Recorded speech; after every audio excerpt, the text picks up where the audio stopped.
Secara bahasa, Islam berasal dari kata salama atau salima yang berarti damai, keamanan, kenyamanan, dan perlindungan. Menurut Muhammad Thohir Al-Qadri dalam fatwa tentang terorisme dan bom bunuh diri, seperti makna literalnya, Islam adalah pernyataan absolut tentang perdamaian. Dan sebagai agama, Islam adalah manifestasi damai itu sendiri. Dia mendorong manusia untuk menciptakan hidup proporsional, damai, penuh kebaikan, keseimbangan, toleransi, sabar, dan menahan marah.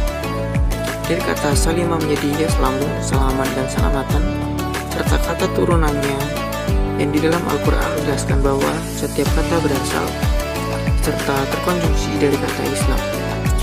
Secara esensial merujuk kepada pengertian damai, perlindungan, keamanan, dan kenyamanan. Islam sebagai agama secara normatif memastikan terwujudnya kedamaian dan keselamatan untuk seluruh manusia. Dan orang muslim tak lain adalah mereka yang mewujudkan nilai-nilai luhur Islam tersebut. Istilah rahmatan lil alamin terdiri atas dua kata, rahmat yang berarti kasih sayang, dan lil alamin yang berarti seluruh alam. Istilah ini sebagaimana tercantum di dalam surat Al-Anbiya ayat 21 yang berbunyi, "Adapun rahmat bagi orang yang beriman, maka sesungguhnya Allah memberikan petunjuk kepadanya dan memasukkan keimanan ke dalam dirinya, dan memasukkannya ke dalam surga dengan mengerjakan amal yang diperintahkan Allah. Adapun bagi orang kafir, maka rahmat itu berupa penundaan bala, sebagaimana yang diturunkan kepada umat-umat yang mendustakan Rasul-Rasul Allah sebelumnya." Gagasan Islam rahmatan lil alamin yaitu gagasan dan upaya orang Islam, khususnya di Indonesia, menjadikan Islam sebagai rahmat bagi seluruh alam.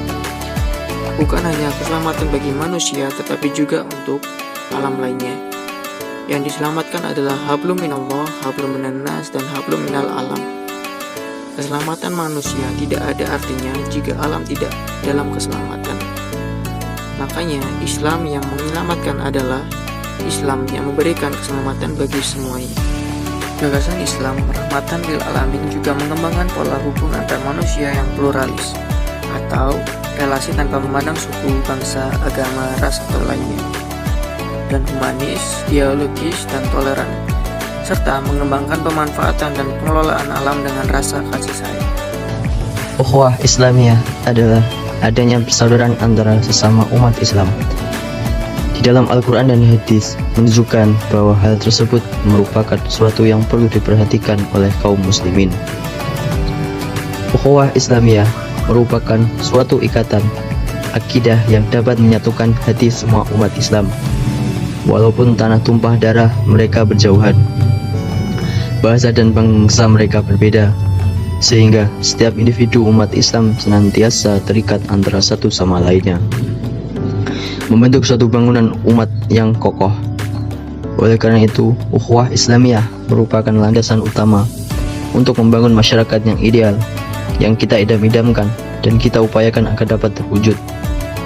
Jadi ukhuwah Islamiyah merupakan dasar bagi umat Islam untuk membangun kekuatan yang kokoh, yang mana kekuatan tersebut dibentuk dengan ikatan akidah sebagai landasan utama untuk membangun masyarakat yang ideal, yang senantiasa terikat antara satu sama lainnya.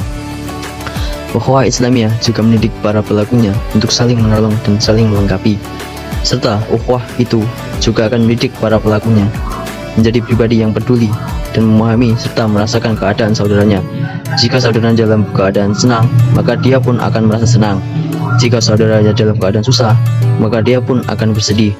Dengan demikian, ajaran ukhuwah Islamiyah yang terdapat di dalam Al-Quran dan hadis memberikan tuntunan ajaran ukhuwah Islamiyah yang benar. Dan Allah Subhanahu wa Ta'ala telah memberikan keistimewaan kepada umat Islam dengan ukhuwah Islamiyah. Karena ukhuwah Islamiyah mereka akan menjadi sebaik-baik umat di sisi Allah, dan pintu-pintu keburukan akan tertutup, serta mereka akan mengisi dunia dengan keadilan dan kebaikan. Allah Subhanahu wa Ta'ala memerintahkan hamba untuk tetap bisa membina hubungan baik dengan siapapun. Hal ini sering dikenal dengan sebutan ukhuwah insaniyah. Insan berarti manusia. Dengan begitu, ukhuwah insaniyah mengisyaratkan tentang konsep persaudaraan dengan ruang lingkup lebih luas, yakni antar sesama umat manusia di seluruh penjuru dunia. Bahkan terdapat pula seruan pada manusia untuk tidak saling berburuk sangka dan membenci satu sama lain. Sesungguhnya, hal tersebutlah yang biasanya dapat memicu perselisihan.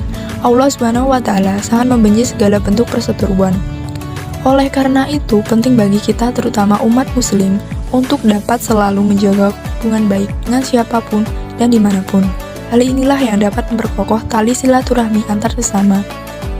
Ukhuwah Watoniyah. Secara bahasa, ukhuwah berasal dari kata akho yang makna dasarnya berarti memberi perhatian.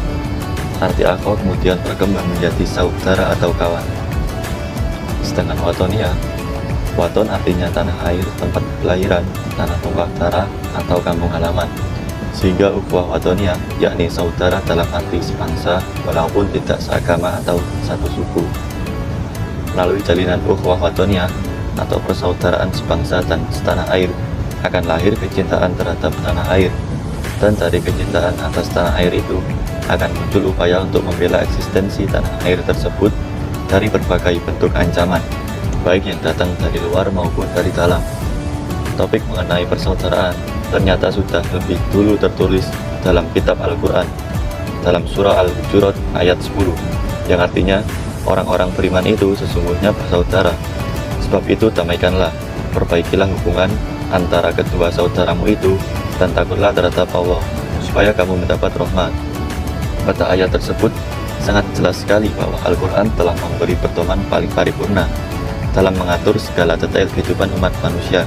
Selain itu, dalam hadis juga tertuang sabda Rasulullah mengenai persaudaraan, yakni orang mukmin itu akrab dan bersatu. Tidak ada kebaikan pada orang yang tidak bersatu dan tidak akrab. Hadis riwayat Ahmad, At-Tabarani, dan Al-Hakim.